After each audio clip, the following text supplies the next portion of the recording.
Hi, in this video we're going to be looking at this recent pickup. It's the Uzay Imperial Gunner by SB Products, and it was made around 1988 in Turkey. These are bootleg figures, and they were issued on cards that were called Stars War. So they dropped the S from War and put it onto Star, so you got Stars War. And they're very collectible now. They're bootlegs, and probably out of all the bootlegs, these are the most desirable, with Headman and Blue Stars being the two that are most highly prized. The Imperial Gunner is famous because the card photo shows this figure, the actual figure, using a calculator as a sort of control for the Death Star, and that would cost a fortune. He came with a Imperial Blaster, and this figure doesn't come with it. It's just the figure loose graded by UKG. So when I saw the guy that was selling this on eBay had dropped the price from 400 down to 350, I sort of plus a mate was talking to me on the phone and just driving me nuts, and so I went onto eBay and just to occupy my mind while I was listening to somebody rant and rave and all that sort of stuff. So I pulled the trigger, and this is my first Uzay bootleg. I've got a few Polish bootlegs. So yeah, no Mexican, and yeah, so but out of all bootlegs, these are the most famous, the Turkish bootlegs. So this is the Imperial Gunner. He's the last 17 figure, and yeah, he's graded 85 by UKG, so the figure gets 85, paint 85. It says Imperial Gunner Uzay 1988 SB Products, and yeah, pretty cool. So it's cool. They did other figures like Chewbacca, Death Star Droid, what other one? Stormtrooper, Emperor's Royal Guard in red, plus they made that into the Headman, the AT driver, or AT driver, which then also issued as the TIE Fighter pilot or TIE pilot.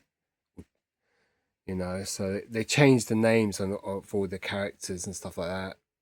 They did R5D4 with a really unique head on that figure, and R2D2 with a strange pop-up lightsaber. Yeah, so really, I mean, they're not as well defined or sculpted as the Kenner figures.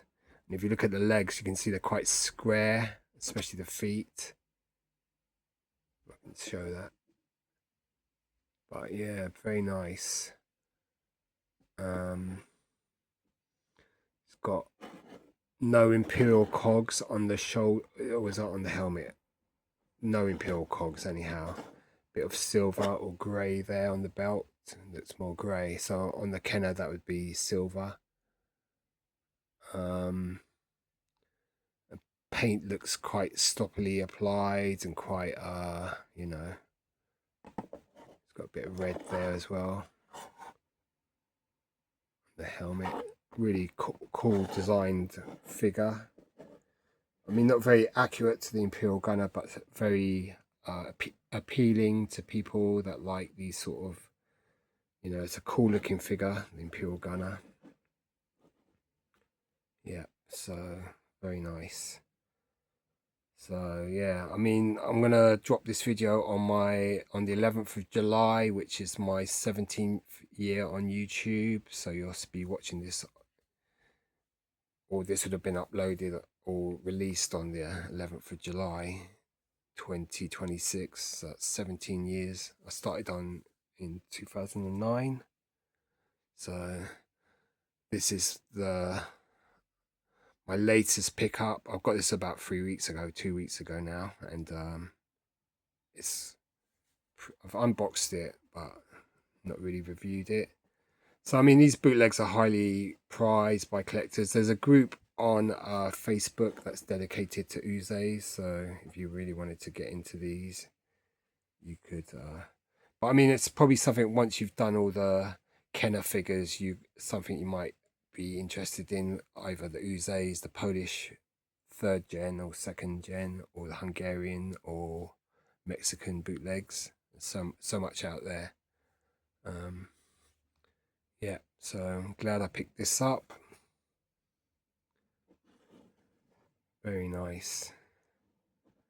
I mean, the red really pops there, but the sculpting detail is, softer than the Kenner. Still a cool looking figure though. Has a bit of a sort of almost Action Force vibe to it.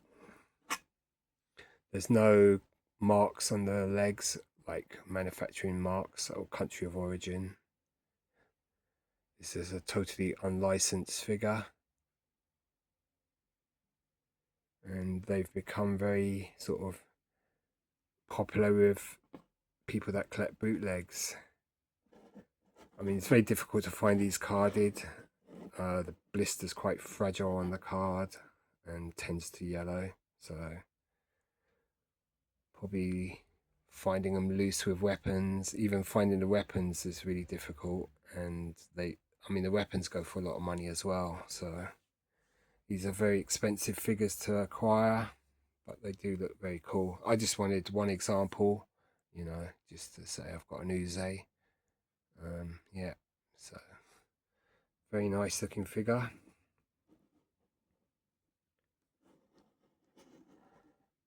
So this originally came out part of the Power of the Force. You can get this one on the Tri-Logo card as well. It's a cool figure. I mean, just the regular Kenner version goes for about 300, 400 now, depending on the grade, loose graded. But this one, not that it really looks that different. I mean, the Polish versions of this figure look really different, so there's quite a few variants with the Polish version, but this one looks pretty cool, especially with the red there. I mean, it'd been an easy one to, because there's just one bit of paint there, and one on the side of the helmet. But the helmet design is really good. It's got the sort of lower jaw bones protruding, which makes it quite distinctive. It's quite a stylized figure, really, when you think about how the real Imperial Gunner looked. But it's visually pleasing figure as well, and so it's quite popular with even the Kenner version, which is a no-coup figure. So yeah, that's the Uzay Imperial Gunner by SB Products, released in 1988. So not quite as old as the original figures, but still very cool. So it'd be sort of same time as Glasslight were doing their stuff. Anyway, hope you like looking at that. Cheers, goodbye.